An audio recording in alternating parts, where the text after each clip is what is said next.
anterior, pues podríamos incluso poder tener un feed del audio y pues a ti en cámara en el stream de YouTube. Es que te cuento, Juan Pablo me pide que autorice a X a usar el vídeo. No sé dónde puedo autorizarlo.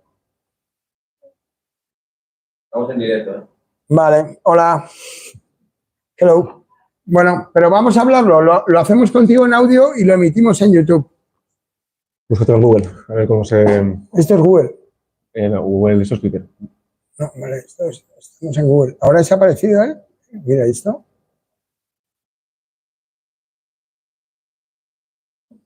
¿Hola? Ha desaparecido el otro. Páralo, tío. Si es que todavía no estamos bien. Micrófono, a ver, aquí. Hay que buscar el micrófono.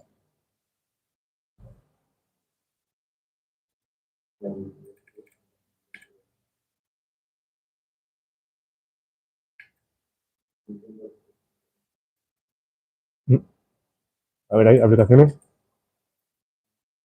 Eso hay que permitir que todo.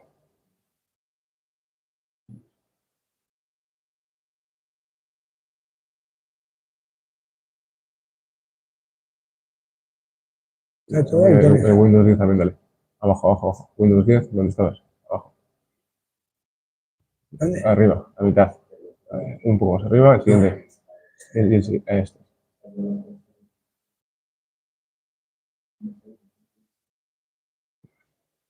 Bueno, vamos a ver. A ver, lo volvimos a intentar. Dice que hemos salido. Dice, nos hemos salido. Aquí está Javois. A ver, no. ¿Y estás emitiendo o no, no? Todavía no, ¿no? De momento. Escuchar en directo, aquí estamos.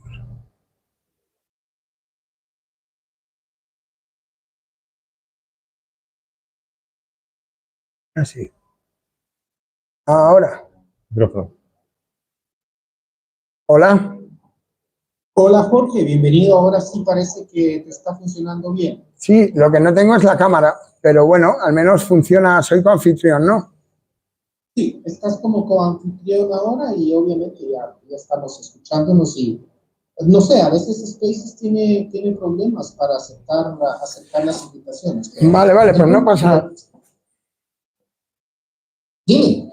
Pues nada, vamos a empezar. Estoy con un amigo que es un buen conocedor de la obra de mi padre también y creo que nos puede ayudar a charlar un poco sobre la vigencia de su pensamiento, ¿no? Un poco esa es la historia y también su conexión con lo que está pasando en Argentina, ¿no?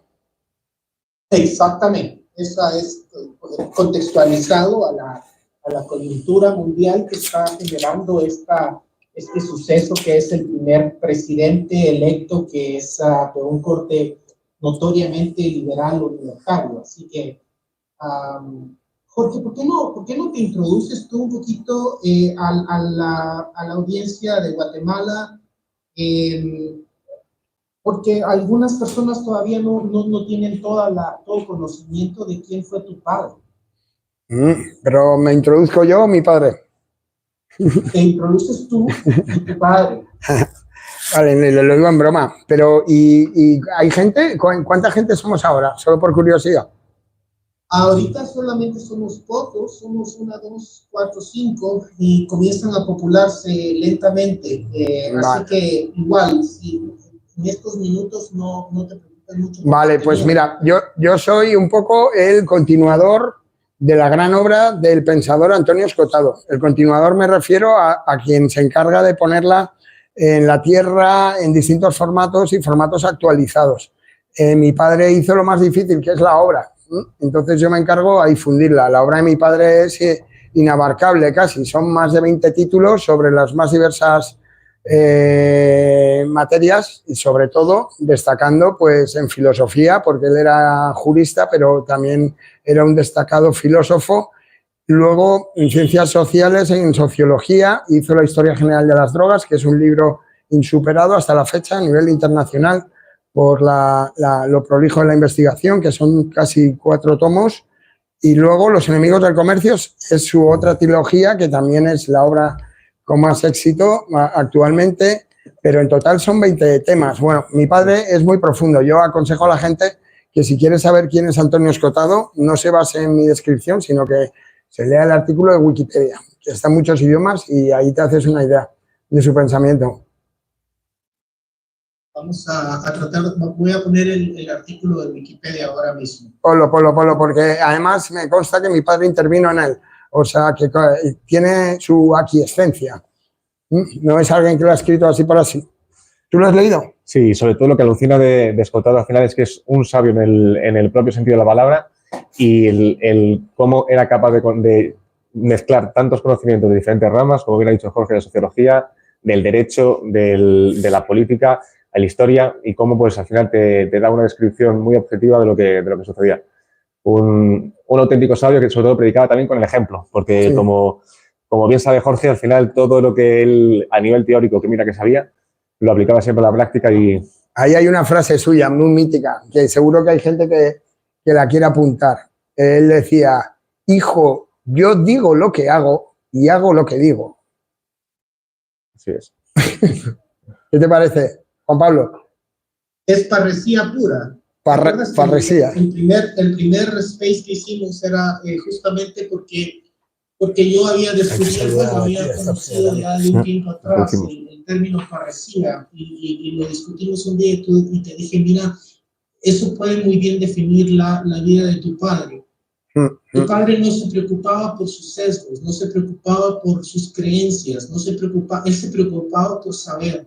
Sí. Y cuando lo sabía, lo decía.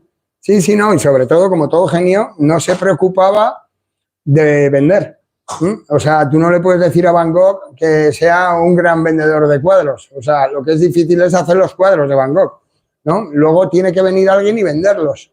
Entonces, mi padre yo creo que es uno de estos casos, pocos, raros, pero que hay muchos en la historia, que va a pasar que como era un escritor maldito en vida, se le trató de silenciar desde los poderes públicos al máximo.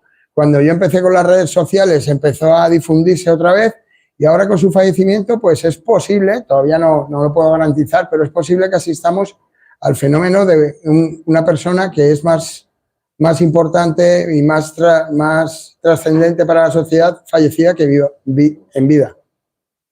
Pero eso sucede casi con todos los grandes hombres, ¿no? O sea, no te creas, no son apreciados sino hasta póstumamente. Depende, eso ya no depende de verdad del autor, depende del continuador. O sea, si el continuador es bueno o si no lo hay siquiera, ¿no? O sea, o si depende más bien de que alguien con ojos sepa cómo capilarizar ese conocimiento en todos los estratos de la sociedad, ¿no? Porque yo creo que mi padre, aunque los libros son bastante complicados de leer y cualquiera lo tiene que saber, que mi padre no escribía fácil, los vídeos, en cambio, te hacen entenderle mucho más, ¿no? Y aún así tampoco es que sean vídeos fáciles, pero que el mismo mensaje se puede transmitir desde distintos prismas, ¿no? Pero eso se hace a posteriori, porque mientras se está creando el mensaje no puedes pensar en el prisma. Pero cuando ya está terminado el mensaje, que es lo que me ha pasado a mí, entonces yo puedo tratar de ponerlo en otros prismas, que mi padre estoy seguro que estaría encantado de ser cuanto más difundido, mejor, ¿no? Pero es algo que no puedes estar pensando en eso mientras escribes. Pero al final esa es tu labor, Jorge, al final. Sí, le decía que al final esa es la labor de Jorge, el cómo ha sido capaz de acercar a un sabio, y un sabio en el propio sentido de la palabra, tan alejado, tan profundo, al final a todo el mundo. Y cómo al final a través de YouTube, a través de las redes... Sí, no, tú le conoces esa por mí, ¿a que sí, Juan Pablo? Eso es, y yo también.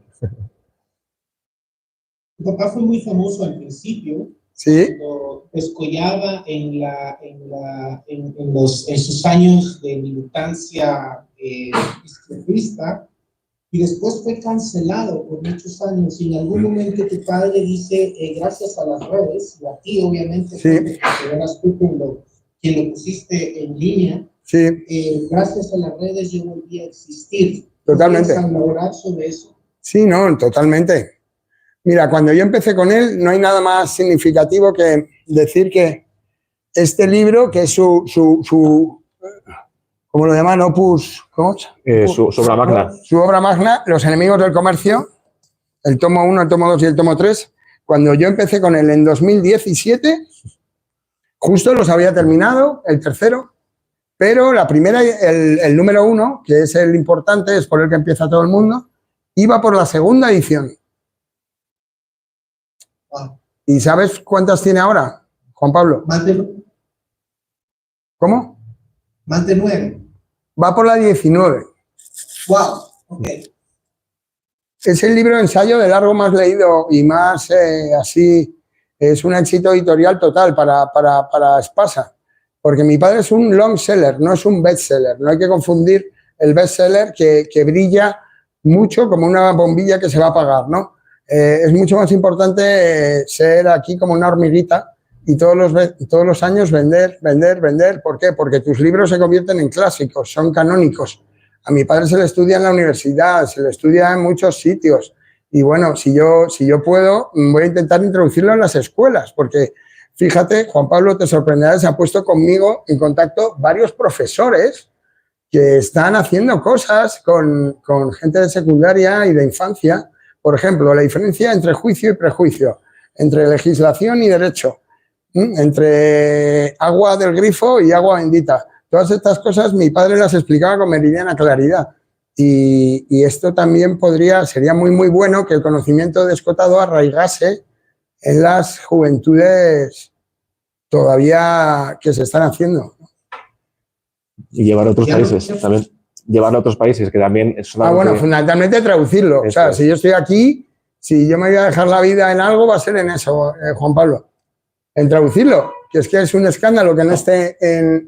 Te perdí. Ya, perdona.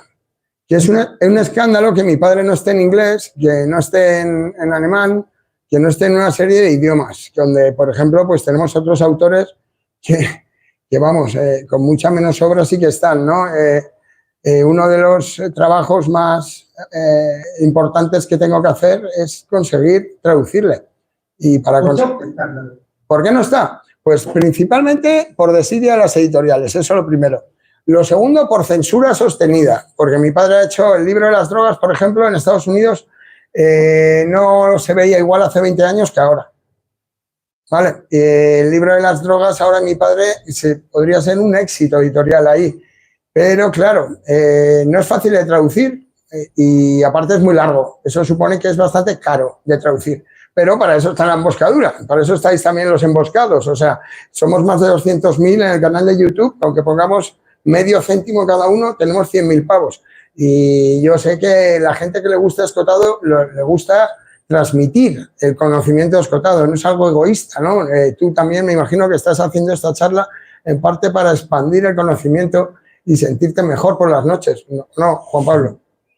Totalmente.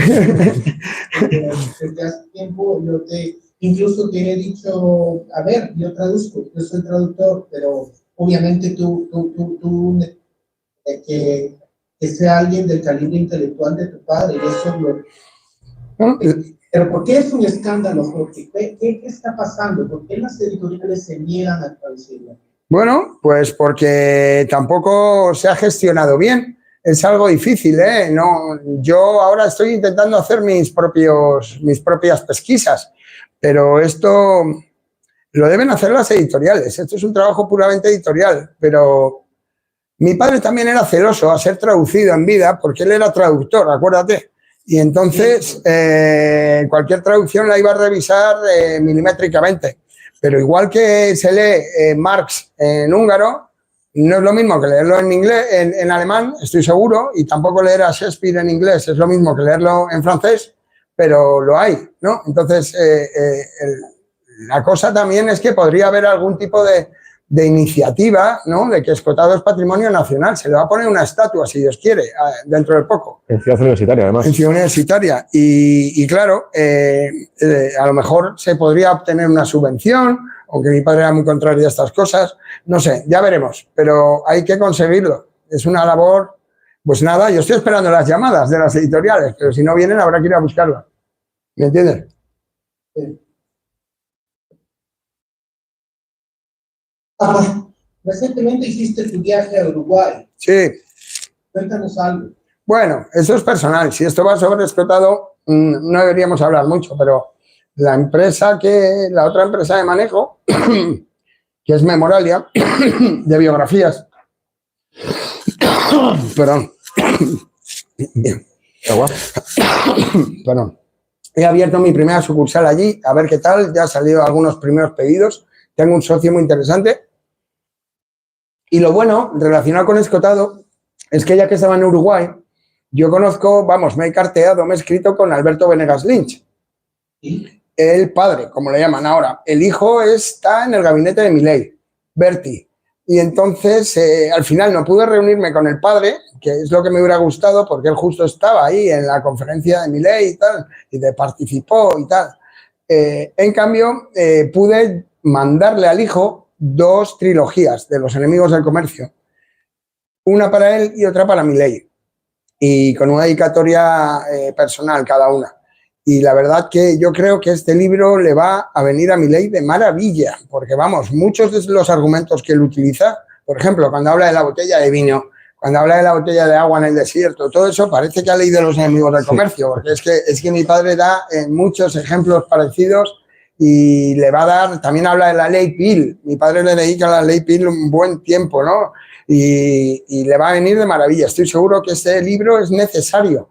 Igual que en España lleva 19 ediciones, pues en Sudamérica debería cogerlo un buen grupo que lo pusiera en buenos puntos de venta, pues como sucede en España. En España funciona muy bien Espasa, que es Planeta, pero en Sudamérica es otro cantar. Además, los derechos los tenemos nosotros, están liberados para el resto del mundo. O sea, con Espasa y Planeta solo trabajamos en España, por si hay algún editor por ahí cerca que lo sepa. Espero que entre un editor guatemalteco que es publicado de la Universidad Francisco Marrón. Ah, sí.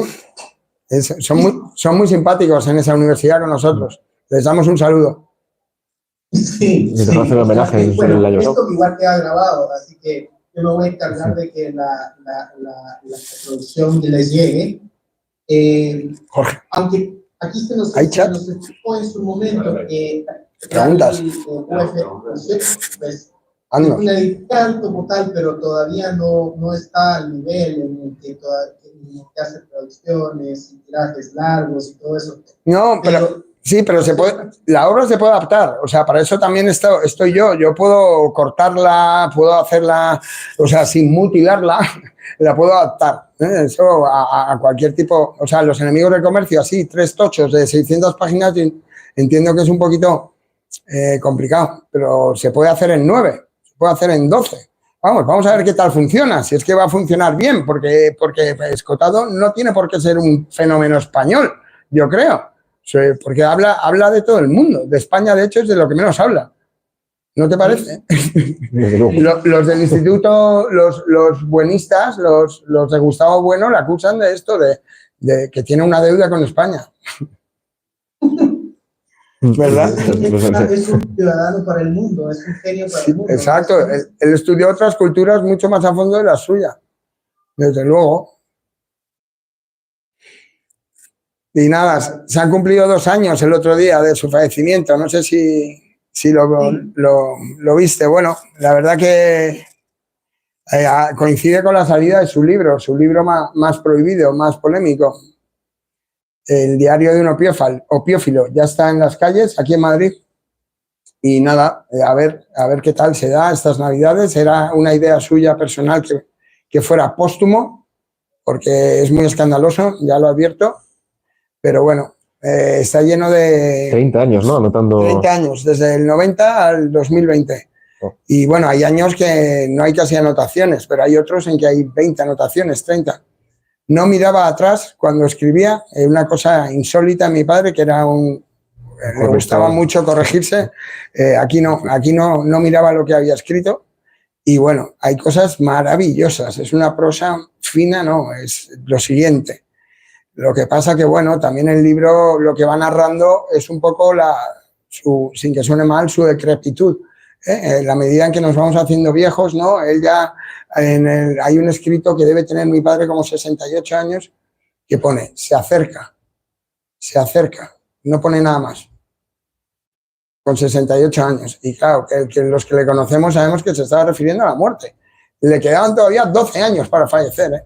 Entonces, pero él era muy consciente de esto y bueno, es un libro, es su diario íntimo. La verdad que a mí me da un poco de coraje sacarlo sin que esté él porque es que es muy escotado, desnudo, pero era su idea y hay que respetarla. Y es que ha sido demasiado doloroso para él en vida que se le haya estigmatizado mucho con el tema de historia. Se te oye fatal, se te oye fatal. Adelante. Está a tope. Sí. Sigue hablando, sigue hablando. Bueno, que se le estigmatiza mucho por esta obra y se le conoce más por ella que el comercio, que es realmente pues la obra, y es la obra que nos da la perspectiva correcta de por qué, en dónde comienza toda esta cultura occidental con un valor sesgado en el altruismo, bueno,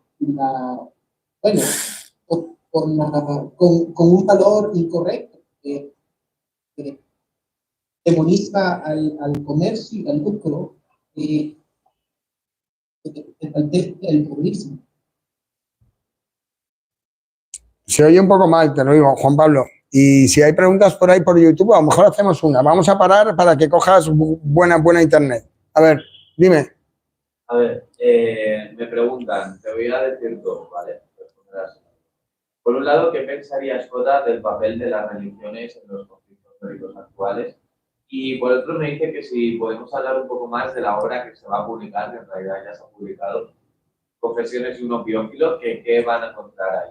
Vale, pues eso me puedo extender. La primera no la voy a responder porque es muy difícil. Las religiones de esta guerra y de mi padre, muy personal. Pero las Confesiones de un opiófilo lo he editado yo y se van a encontrar a un poeta, a una persona que mi padre cuando la naturaleza la admiraba profundamente, como Aristóteles, aristotélicamente, ¿no? Cómo las cosas pasan de potencia a acto, el movimiento. La naturaleza está viva, me decía. Fíjate que no pasarás nunca por el mismo camino, hijo. Eso es Heráclito puro, ¿no? La naturaleza demostraba su conocimiento socrático y filosófico y se daba todos los días un paseo, desde que yo le conocía. De esos paseos, la mitad venía con leña, que calentaba su casa con orgullo y verán eso, verán como mi padre, hay una vaca que dice, la vaca morada me quiere mal, acabaremos a pedradas si sigue atosigándome. Y no sé qué, es muy gracioso. Luego cuenta cómo crepita el enebro en la chimenea, ¿no? Le surge un pensamiento de cómo somos los seres humanos, en el fondo también somos brasas. Bueno, es un libro totalmente inclasificable y bueno, el otro día lo pensaba, Tomás de Quincy escribió, es el único libro parecido que se llama Historias de un comedor de opio. Memorias de un comedor de opio. Creo que lo publicó en 1837 o algo así. No, 1824 o algo así, porque me ha parecido verlo y justo han pasado 200 años desde que otro gran pensador titula hablando de su adicción o su uso de los opiáceos. O sea, hace falta 200 años más o menos para que un escritor de renombre haga esto. Y es muy gracioso, muy divertido también porque se permite el humor. El humor de mi padre es lo más. En algunas cosas, quien le conoció lo sabe. Pero bueno, hay de todo. También hay momentos tristes. Es un diario personal que, bueno, que si fuera de otra persona no es interesante. Mi diario no le interesa a nadie. Pero el diario de Escota sí que interesa. Te da una visión muy personal, muy humana. Te contextualiza al final. ¿Tú lo has leído ya? Todavía no lo has leído. No, todavía no. Me pasaste los estos y muy interesante. Al final, sobre todo, diferentes temas, tanto cuestiones personales como al final pues, su diario de farmacológico. Y es interesante. Está muy chulo. Os va a encantar al que lo compre. Y espero que Espasa haga una buena distribución y lo venda bien por ahí, en tus lares, Juan Pablo. Y si no, siempre tenéis el ebook que se puede pillar en la Casa del Libro. Yo pude conseguir los últimos días Sí, los penúltimos. No digas los últimos, que me costó cambiarlo. El otro, ¿de acuerdo? Los penúltimos días. Eso, lo habían titulado los últimos y yo me pillé un rebote y al final fueron los penúltimos. Un Y matiz. eso es muy, muy bueno. Es triste, pero Está bien, pero vamos, también es un poco el mundo, ¿no? El mundo es un periódico amarillista. En parte le gusta ir a las exageraciones y mi padre era muy proclive a exagerar en muchas cosas, ¿sabes? Los que le conocemos de verdad sabemos cómo le toma el pelo al periodista en algunas cosas.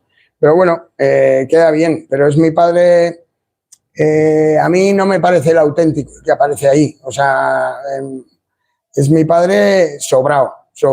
Y claro, dejando alucinado a un periodista del mundo del Opus Dei, que no tomaba ninguna drogas y al final se hizo adicto a la personalidad de mi padre, que siempre fue muy atrayente. Y entonces ahí empieza. Pero vamos, que mi padre, burrada que decía, burrada que se creía el otro. Pero bueno, hay cosas ciertas, pero hay algunas cosas que yo ya no lo voy a jorobar el libro, ¿no? Pero no son ciertas, ¿no? ok, eso es nuevo para mí. Pues que lo sepas. En serio, pero ahora voy a pensar un poco mal. No, ya lo verás, algunas cosas demasiado exageradas, que tú veas que no es mi padre. O sea, cuando pone alguna cifra, quítale un par de ceros o 3. Está bien, lo tomaré en cuenta. No me respondiste muy bien todavía una cuestión que yo tengo hace un buen tiempo, que es ¿por qué se da la cancelación de tu padre por tantos años? ¿Por qué se le quita el profesorado? ¿Por qué? Por eso, por el malditismo, porque era una persona muy incómoda en la sociedad. Tú imagínate que tú estás en un trabajo y, bueno, todo el mundo dice, qué putada el trabajo, pero hay uno que trabaja por devoción, o sea, que le encanta trabajar y que va dando saltos a trabajar. ¿Qué piensa el resto de sus compañeros? En atropellarle, ¿no? O sea, algo así, me refiero. O sea, mi padre era dentro de su seminario, ¿no? ¿Cómo se llama esto? Su facultad. Y cómo su departamento era con mucha diferencia el profesor más activo. Él solo había escrito más que sus 7 compañeros juntos y esto pues era muy incómodo. O sea, a Escota se le había intentado silenciar para, pues no sé, a lo mejor para no destapar la ignorancia de los demás. Entonces, si tú tienes el poder, dices, uy, este tío nos pone el culo al aire, mejor que no venga, mejor que esté calladito lo más posible. Y bueno, así mi padre durante un tiempo estuvo en la sombra. Es cierto que gracias a eso pudo hacer un trabajo tan bestia como Los enemigos del comercio y le llevó 17 años, pero ya cuando empecé yo a colaborar con él y cogimos las redes, pues bueno, fue un pepinazo directamente. O sea, volvió con toda la fuerza que se le había intentado quitar antes. Esto pareciera como que le dio muchos años más de vida. Él cada vez que menciona el internet, sí, se le ilumina la cara. Totalmente. Y él siente que eso le volvió a dar un nuevo brillo a su vida, ¿no? Que gracias a pues, esta alianza contigo en el tema de difundir sus ideas a través de las redes, le dio muchos aires. Mucho.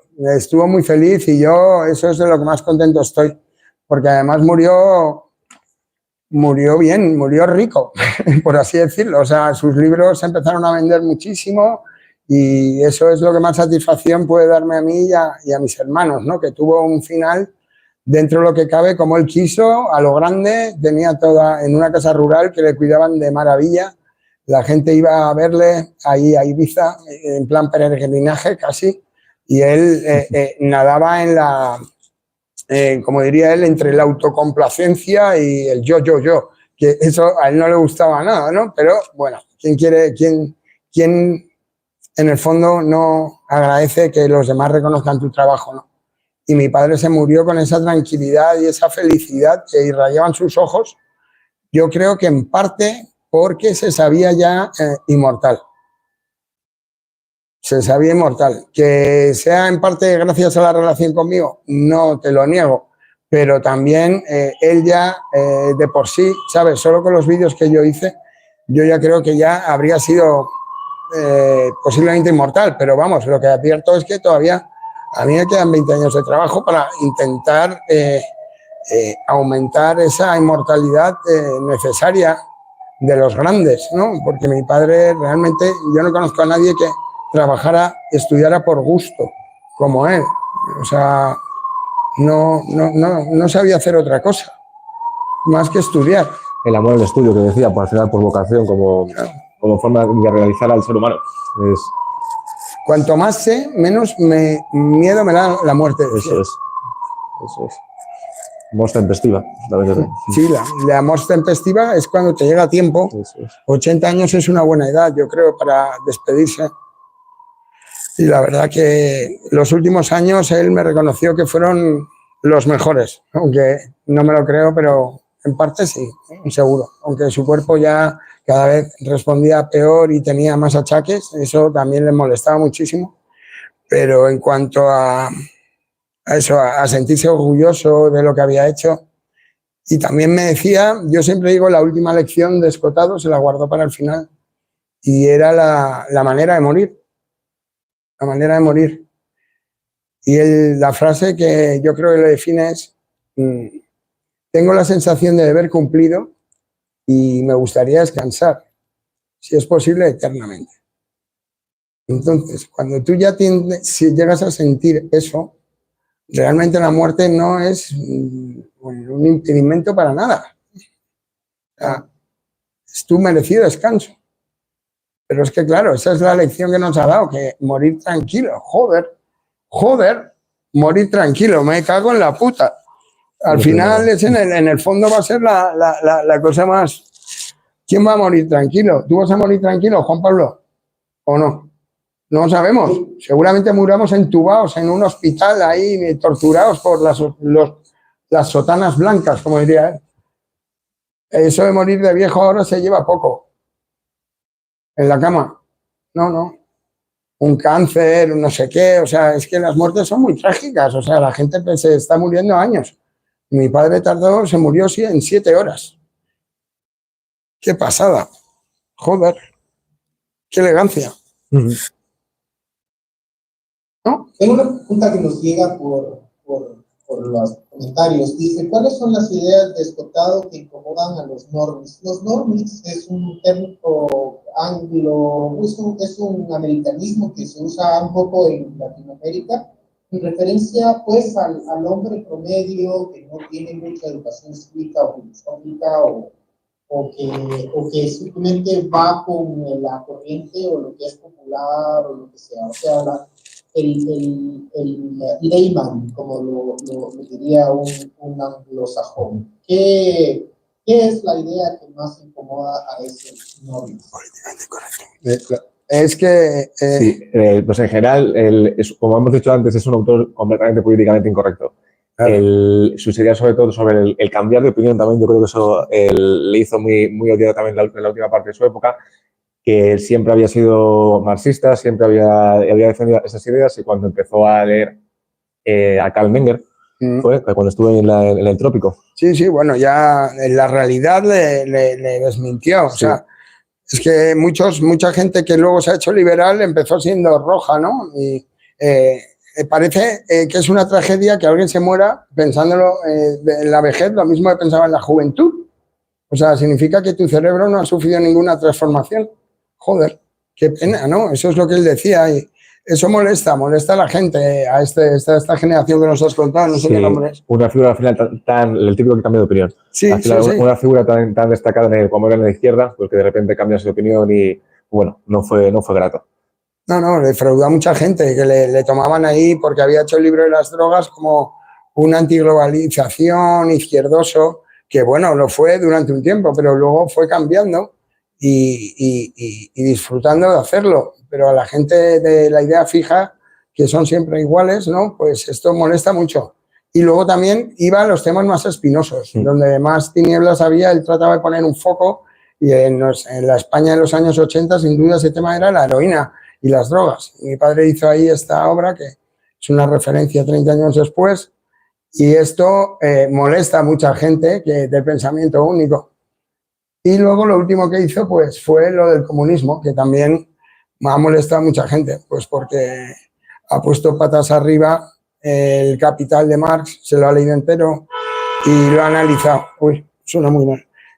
Los enemigos del comercio es la historia de la humanidad vista desde el prisma de la libertad y la propiedad y el comercio. Por eso, si alguien quiere aprender de verdad, yo lo recomiendo. Los enemigos del comercio. Y no creo que este moleste tanto. O sea, este ya es su última obra y no tiene ideología el libro en sí. Simplemente es una sucesión de hechos que el lector saca sus conclusiones. Y eso es una de los grandes paradigmas que rompe tu padre con esta obra, porque, como él mismo decía, yo creía que, bueno, con Marx había empezado todo, pero después me entra curiosidad y comienzo a regresar en la historia, en dónde se articulaban estos valores sociales, estas ideas redistributivas, estas condenas sobre el comercio y el lucro. Comienza a hacer una investigación histórica yéndose a las fuentes primarias y al final él descubre que el comunismo a la naturaleza humana ya ha existido siempre, que va de tamaño con la prosperidad. Cada vez que hay un brote de prosperidad surge un brote de comunismo, porque entonces el Dios crece consciente de la envidia y decide que tiene que poner control a toda esa prosperidad. ¿Cómo tú fraseas ese paradigma roto con esta obra? No, lo has pillado muy bien, ¿eh? Sí. Esa conclusión es fantástica, lo que dices. Él lo que dice concretamente es que en cada avance de la libertad hay una bonanza económica posterior, pero inevitablemente luego llega un avance en seguridad. O sea, es una cosa que él detecta en los 2 últimos milenios e incluso antes. Y lo puedes llamar de todas maneras. Marx lo llamó comunismo, pero lo que Marx denuncia lleva pasando en la historia desde la secta esenia. Eso es, y los ebionitas. Sí, los ebionitas y San Juan Bautista, que en teoría pues no es que sean comunistas, sino que son los primeros que desprecian la riqueza. Dicen que la riqueza mancha. Y entre ellos, todos de todos, no sé qué. Pero claro, mi padre el objetivo claro y lo hice en la primera página. Voy a enumerar la gente que ha dicho lo siguiente, que la propiedad privada es un robo y el comercio su instrumento. Y con esa premisa hace 1800 folios y tarda 17 años en encontrar la gente que ha dicho esa burrada de que la propiedad privada es un robo y el comercio su instrumento. Y claro, alucina de que eso lo decía Marx, pero es que ya lo lleva diciendo. Sí, se remonta hasta pues eso, las citas precristianas, pero sobre todo también el cómo es capaz también de relacionar estas ideas, cómo se aplican en la práctica. Y a nivel también político, pues cuáles han sido los diferentes estilos políticos que diferencia la sociedad clerical-militar y pues la sociedad más comerciantes. Sí, y la sociedad capitalista, ¿no? O sea, aquí entronco un poco con mi ley porque el otro día le oí decir algo que es que también vienen los enemigos del comercio.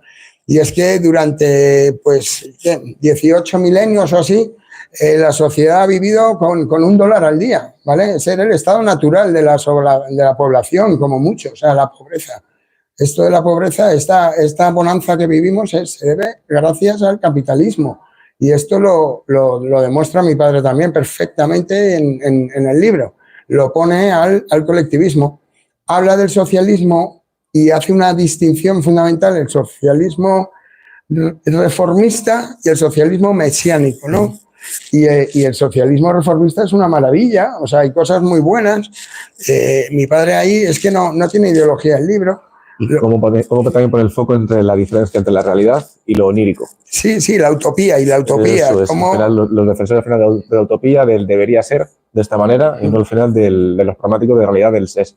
Al final es de esta manera. Y él sitúa el culmen del libro, vamos, lo hice en el primer tomo, que todo empieza a ir mal cuando Jesucristo en el Sermón de la Montaña dice, o dicen que dice, Los últimos serán los primeros. Porque esa frase, nos vamos todos a la mierda, si esto es así.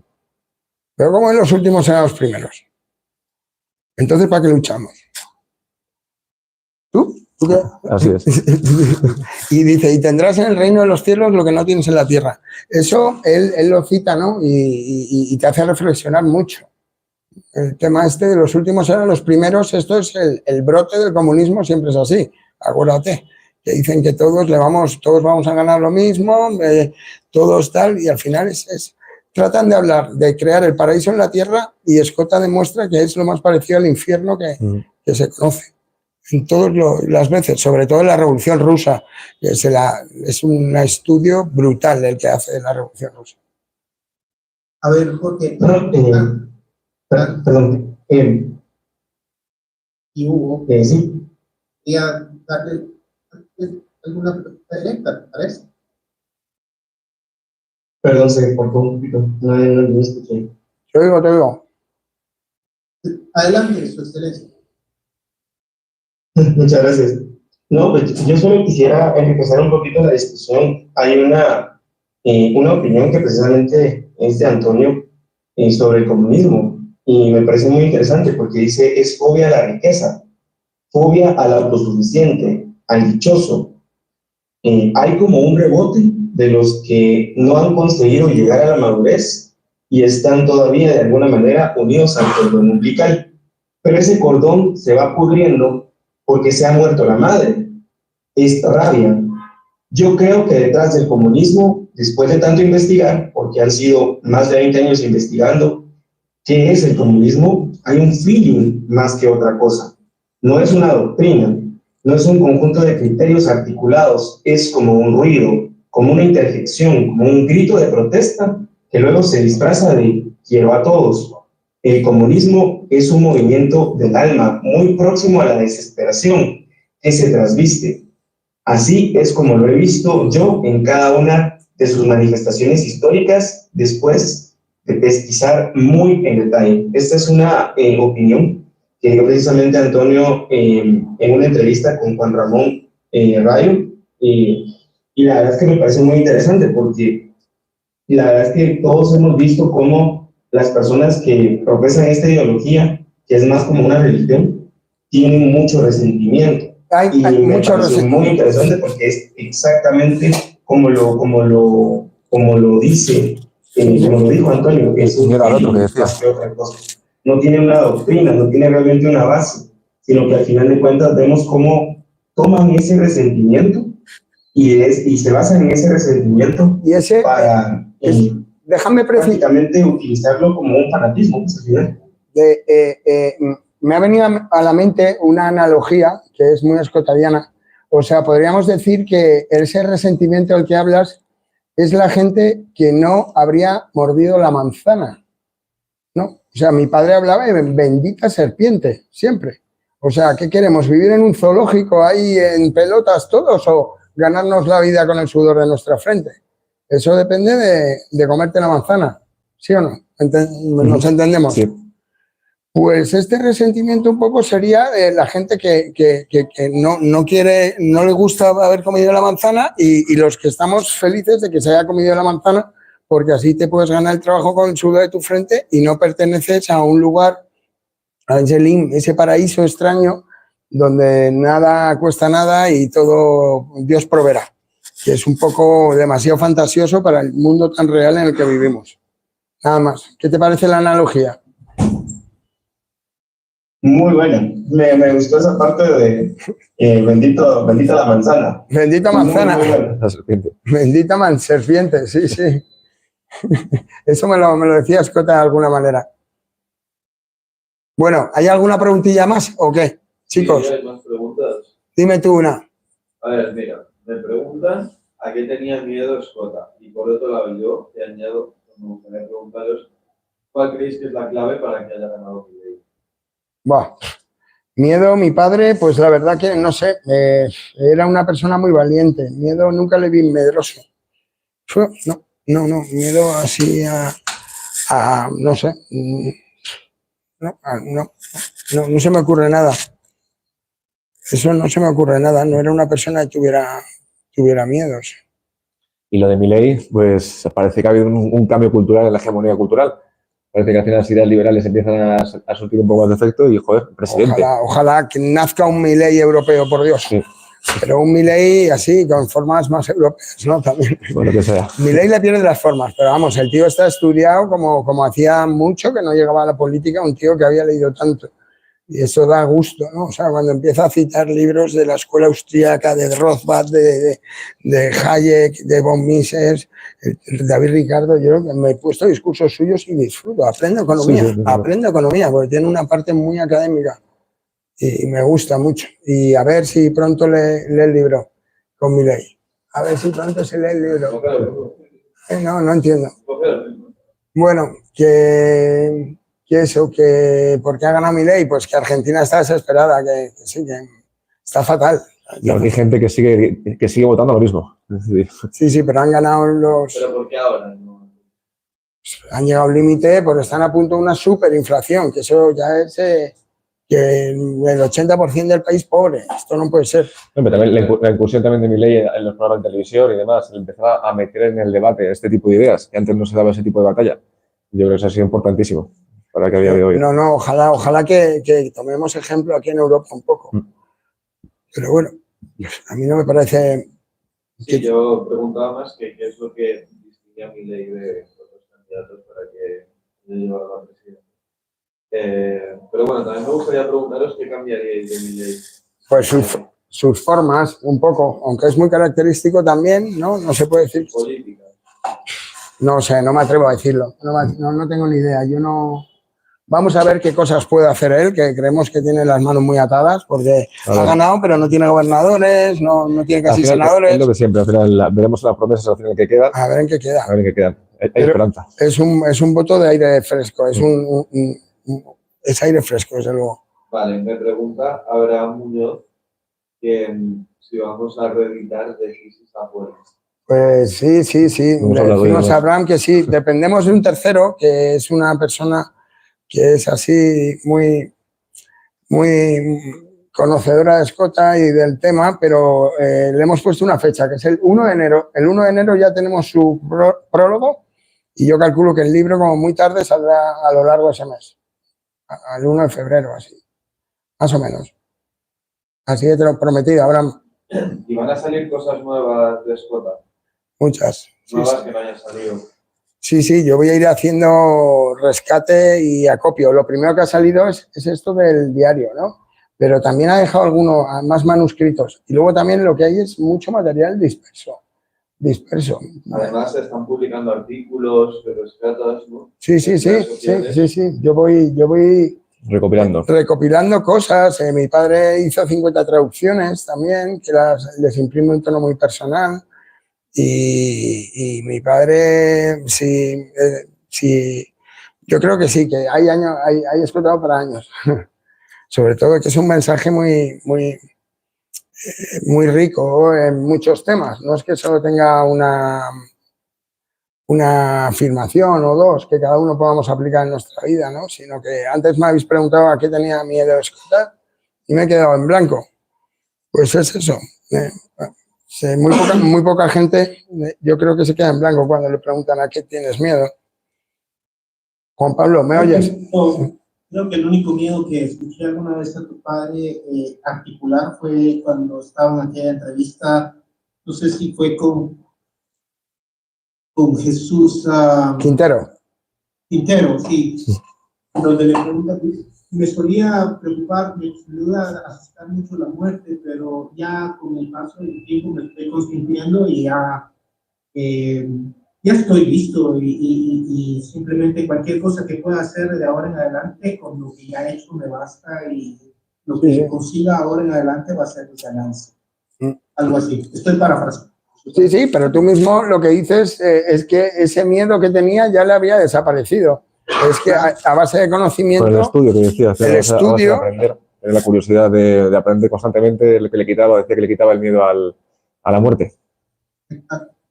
Él decía que era el propósito del ser humano.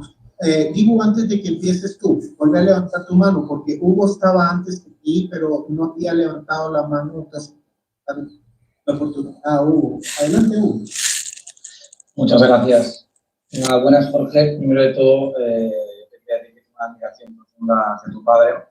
Y justamente ahora me estoy leyendo el diario póstumo, con los pies en la calefacción. Aquí hace una tramontana muy fría.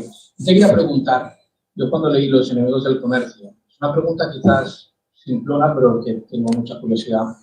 Cuando leía Los enemigos del comercio, me preguntaba cómo alguien que ha estado defendiendo durante muchos años lo contrario, de repente se sienta, estudia y se da cuenta que estaba equivocado, ¿no? Pero ¿cómo lo lleva alguien, no? ¿Cómo lo viviste tú como hijo? Que supongo que debe chocar también como intelectual, como persona, darte cuenta que has estado muchos años divulgando, defendiendo una idea que era errónea. Y bueno, y esta era la pregunta que quería hacer. Sí, sí. Pues sinceramente yo los años que le he podido estar cerca de él, digamos sus últimos 20 años, yo le vi con una energía sobrehumana, ¿no? O sea, él estaba disfrutando del cambio, disfrutando, o sea, realmente se daba cuenta de que era por ignorancia lo que pensaba anteriormente y que cuanto más estudiaba, pues más podía ser objetivo y que en la vida es importante que hablen los hechos, no las opiniones. Y entonces mi padre, a medida que estudiaba, pues se iba completando y disfrutando del cambio. Ahí por eso a lo mejor decimos que es una persona especial, ¿no? Y que será recordada siempre porque generalmente cambiar de idea es algo que a la gente le duele, no le gusta reconocer. Pero claro, Escotado encontró un extraño placer en hacerlo y la verdad que es una actitud a seguir, sin duda, porque abarcas el conocimiento desde un lado y desde el otro, ¿no? Entonces te puedes considerar un sabio cuando has estado en los dos mundos. Sí, estoy totalmente de acuerdo. Y si me permitís la última, ¿tenéis la impresión, o sea, obviamente Antonio Escotado está reconocido, es una persona admirada por muchos, por la mayoría, pero tenéis la impresión que un poco en España pasa que a los sabios les tenemos miedo, a la gente culta, a los intelectuales les tenemos miedo y no los reconocemos tanto como deberíamos? Porque esto ya es una percepción personal. Yo creo que Antonio Escotado debería ser, para mí es el pensador español más brillante del siglo XX, sin ningún lugar. Bien ahí. Pero también pasaba un poco con Chávez Nogales, ¿no? Que de repente la gente brillante, nos olvidamos de ellos o hay gente que pretende aparcarla o apartarla un poco. Sí. Impresión. Desde luego, sí. Mi padre ha sido silenciado bastante, pero además es que metió la mano en cosas muy espinosas. Acuérdate, el tema de las drogas, o sea, iban 7 madres contra la droga contra él. Y él se defendía y bueno, claro, como daba argumentos diferenciadores, pues ahí le conocimos. Pero luego fue cuando ya publicó Caos y Orden, que es su otra gran investigación sobre la teoría del caos, que la conocerás. Ese libro fue Premio Espasa de ensayo. En Caos y Orden ya se produce una especie de silencio, porque mi padre era multidisciplinar también. O sea, mi padre cuando estudiaba economía, pues estudiaba economía de verdad, o estudiaba filosofía, bueno, él era filósofo, ¿no? Pero o matemáticas. Él dice, yo me enseñé física traduciendo los principios de matemática de Newton, desde el latín.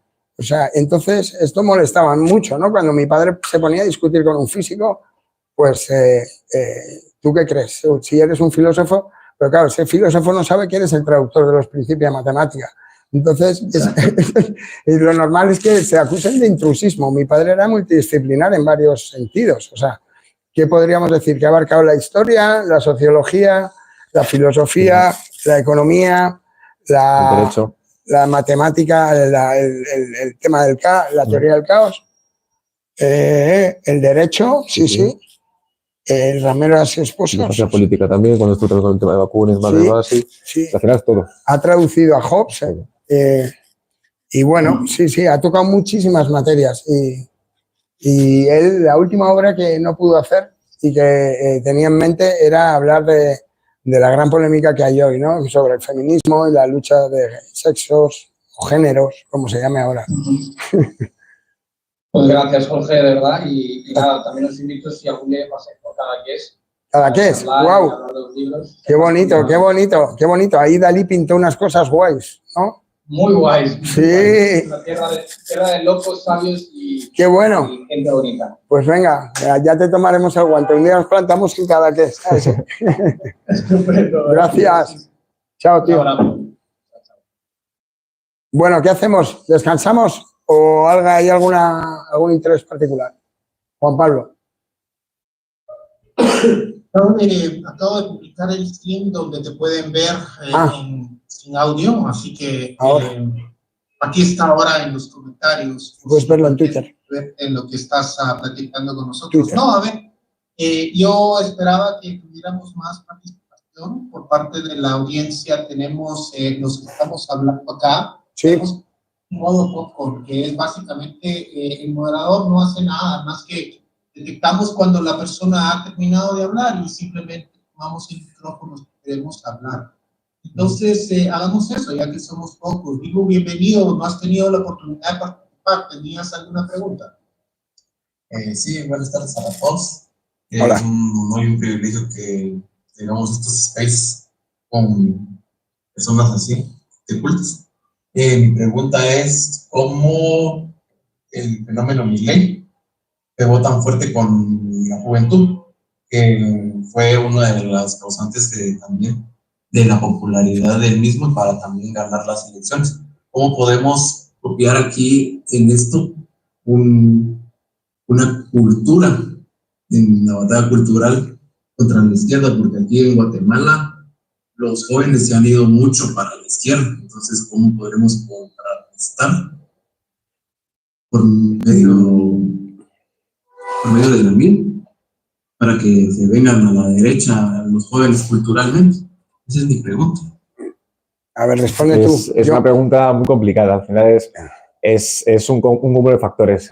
Por ejemplo, cuando eres más joven buscas también mucho la rebeldía, el ser como punk. Antiguamente los punks eran de izquierdas porque el status quo era más de derecha. Ahora lo que ha pasado también en Argentina es que al final, como mucha gente es de ideas peronistas, pues lo punk, lo rebelde, es ir al lado contrario. Y que también cuando llegas a un extremo pues también tan significativo, pues seguir votando lo mismo es una locura. Sí, yo aquí lo que digo es que hay que leer la obra de Escota. A ver, yo no sé si la puedes comprar desde ahí.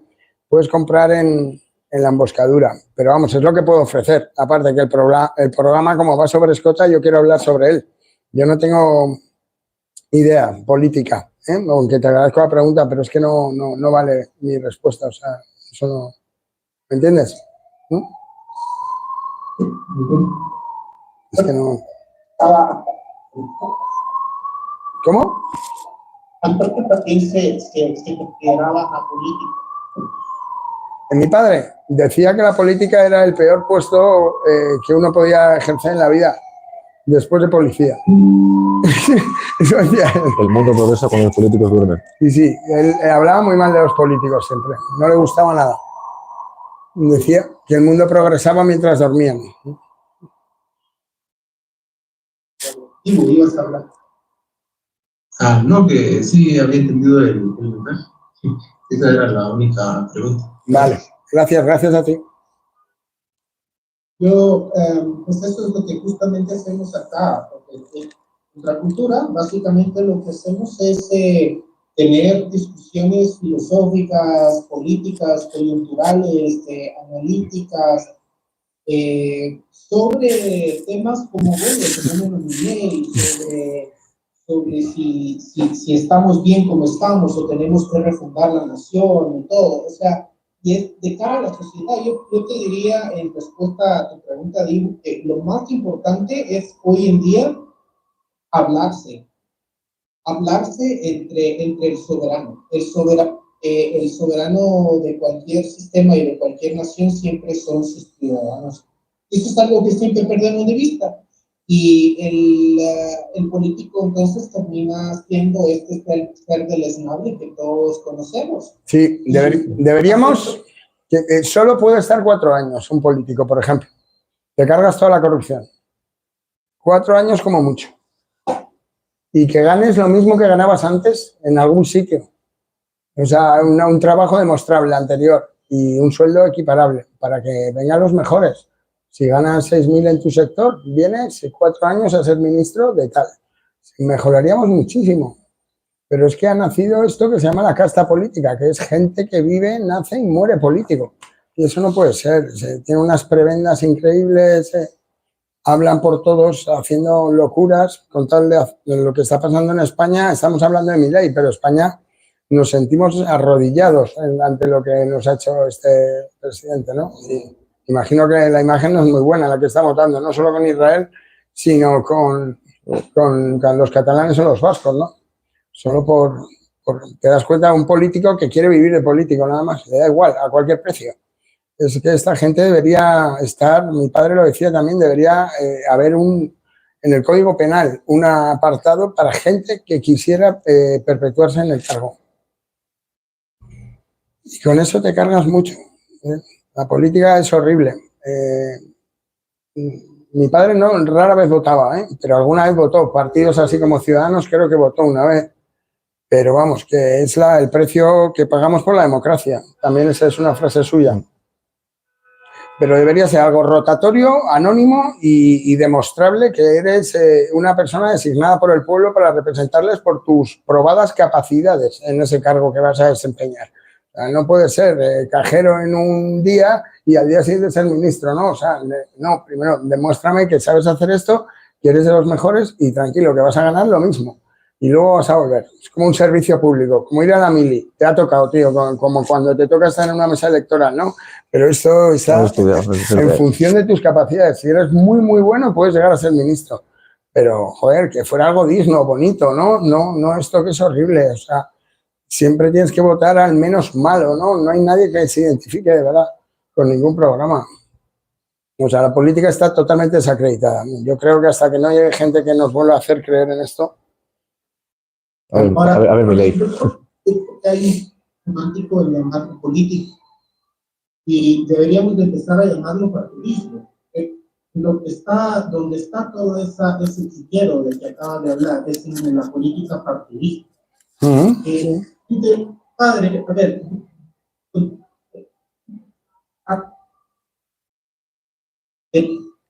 no se oye. No se oye ahora. No sé si ahora me escuchas. A ver, ahora, vuelve a repetir lo que decías. Ok, que yo siento que hay un problema semántico con llamarlo a eso política y a mí me gusta mejor en la palabra partidismo. Sí, partidismo, sí, eso es la clase política, la casta política. La militancia, la casta política, ser electo dentro de lo que hay y todo eso. Y esto realmente, dime tú si tú no crees que tu padre dedicó una buena parte de su vida. El libro El espíritu de la comedia habla sobre esto, sobre las comparsas y terminarte la pregunta. Dime si tu padre no dedicó una gran parte de su vida a determinar aquellas cosas que son buenas para el hombre en sociedad. Sí, desde luego. O sea, él hablaba de políticos brillantes, y acuérdate que él es el traductor oficial de Thomas Jefferson en España. Y claro que mi padre se metió en política, pero en ciencia política, y estudió a fondo esto. Pero claro, él se daba cuenta de la diferencia entre los políticos de antaño y los políticos de ahora, ¿no? Es que es una cosa que se ha degradado, eso es evidente. No es algo ya. O sea, Milei también ha subido y ya te digo que es, en parte, estoy seguro que ha leído más que el resto de todos los candidatos juntos. Se nota. O sea, de ahí debería llegar gente muy leída, gente muy versada, pero no llegan los mejores. Entonces, mi padre lo analizó e incluso se cachondeó también en el libro este, que es El espíritu de la comedia, en el que habla de las comparsas y habla de la relación que hace con Molière, de cómo forman parte todos de un baile que es para entretener a la gente. La política nació para entretener a la gente. Porque tenemos un nuevo hablante. ¿Cuántos minutos más quieres dedicarnos? 5 minutos te doy, o si no, voy al baño y vuelvo. No, ve al baño tranquilamente. Nosotros estamos acostumbrados a hacer esto bastante informal. Esto no es un podcast, esto no es nada parecido, es un conversatorio. Hazte cuenta que estás en el sofá de tu casa. Ya, bueno, vamos a 5 minutos y ya está, esta última pregunta, ¿vale? Rodrigo, adelante.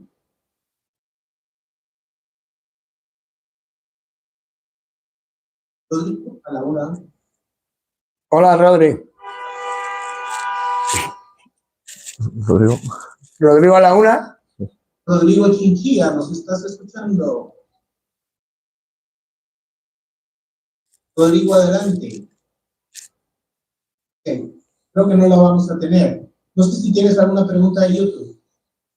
Suelta. Sí. Solo las culturas funerarias tienen Academia de la Lengua. Las lenguas vivas no requieren de esos adefesios. Buena. ¿Puedes, Jorge, explicar esta frase de Escoda? Es fantástica, esa la puedo explicar, sí. Me gusta que me la preguntes porque mi padre, uno de sus grandes enemigos, era la Real Academia de la Lengua. Mi padre alucinaba de cómo se atrevían unos señores a decir cómo tenía que ser el lenguaje, cuando el lenguaje es algo vivo y va cambiando, ¿no? Y de hecho, en algunas de sus obras, él escribía como se escribía antes de la norma impuesta. Me acuerdo en concreto, injerencia, él lo ponía siempre con G. Y no, con las editoriales no dejaba que se lo cambiasen. O sea, la lengua, lo que dice la frase es que son unos adefesios, ¿no? Las reales academias de la lengua. Van cambiando la lengua. Las lenguas vivas no requieren de esos adefesios. Exacto. Es que ¿por qué no hay una Real Academia en Estados Unidos? ¿Por qué la tenemos en castellano, no? O sea, la tienen en otros países. Es que es una cosa muy extraña que una gente vele por el idioma. Yo creo que la propia institución es cuestionable. Y sobre todo... Oye, pero estás hablando del lenguaje inclusivo, ¿eh? Buah, eso no mejoró, ya. Si encima esa gente lo está incluyendo, lo de todes. ¿Todes está en la Real Lengua? Todos, todas, todes. No está, ¿no? No está, menos mal. Nos han salvado el lenguaje inclusivo, a lo mejor tienes razón. Machirulo han metido ahora. Cachirulo. Machirulo. Machirulo. Nueva frase, machirulo. Machirulo. ¿Tú te crees que ese adefesio lo necesitamos? Sí, yo estoy totalmente de acuerdo con mi padre. Son puestos arbitrarios, dados a dedo, cementerio de mucha gente. Chiringuito, en el propio sentido de la palabra. Okay, yo tengo una pregunta. Tu padre con Bitcoin ya tarde en su vida. Sí. Cuéntame cómo fue su experiencia y qué te comentó. Pues nada, es que él debido a que se automedicaba, pues necesitaba encontrar ciertas cosas que había solo en la Deep Web. Entonces yo ahí le eché bastante mano cuando no era tan complicado como ahora. Ahora es bastante difícil encontrar un mercado y que todo funcione. Pero hace 5 años era relativamente fácil. Entonces él estaba en Ibiza, yo le podía hacer encargos desde España, desde Madrid y funcionaba de maravilla. Y todo esto iba en bitcoins. Entonces él me daba un dinero, yo lo pasaba a bitcoins y pues yo... No. Pero yo me refiero a una entrevista muy reciente que sí, hay una. He visto cuando a un bitcoiner le hace la explicación de Bitcoin y se le notaba esta ilusión infantil de su padre cuando estaba preguntando algo. Le gustaba mucho, pero no llegó a invertir nada, te digo la verdad. Yo sí que tengo alguna cosilla, pero él solo la usaba para esto, para trámites en la Deep Web. Y lo cuenta, en el libro del diario dice, habla del mercado y tal, sí. Y de Frank, que era su gran proveedor. Ha desaparecido Frank, dice varias veces. Problemas. Sí. Y las bitcoins, eso, pues él estaba a favor, pero no te puedo decir que fuera un inversor, ni que conociera a Satoshi, ni nada de esto. O sea, él era un poco anarcocapitalista, pues sí. Siempre mi padre nunca perdió su lado ácrata, más ácrata. Él se definía como ácrata. Pero bueno, también luego, acuérdate que se definió realmente como socialdemócrata liberal. Y demócrata radical. Correcto, pero hay no sé si nos estás escuchando o si tal vez te alejaste del micrófono, pero este sería entonces el último momento en que podrías hacer tu pregunta, o si no, estamos despidiendo el space y te doy mil gracias, Jorge. Nada, estamos aquí, que en España es tardísimo, son las 11 de la noche. Sí. Pero bueno, no pasa nada, estamos aquí a gusto. Espera, estamos grabando la conversación, creo que se va a emitir en YouTube. Ya veremos los cortes que hacemos y tal, pero Gracias a ti también, ¿vale? Porque nos has puesto ahí en un compromiso, pero Hombre, luego da gusto cumplirlo. Sí, no, gracias, porque yo sé que tu tiempo cada día es más ocupado. Y Sí. está viendo este boom de las ideas de tu padre, que Sí, lamentablemente la naturaleza humana así es. Tengo un colaborador, tengo un colaborador bueno, que estoy contento con él. ¿Quieres salir o no? Venga, Jorge, vente. Este señor es el responsable de, en parte siéntate, hombre. de los últimos meses, ¿eh? Y somos dos Jorges, ¿vale? Okay. Yo justo tengo el doble de su edad. He vivido su vida. 2 vidas. Sí, lo conocí por chat. Dile que le mando muchos saludos y que vamos a mejorar la comunicación para que no nos pase lo de hoy.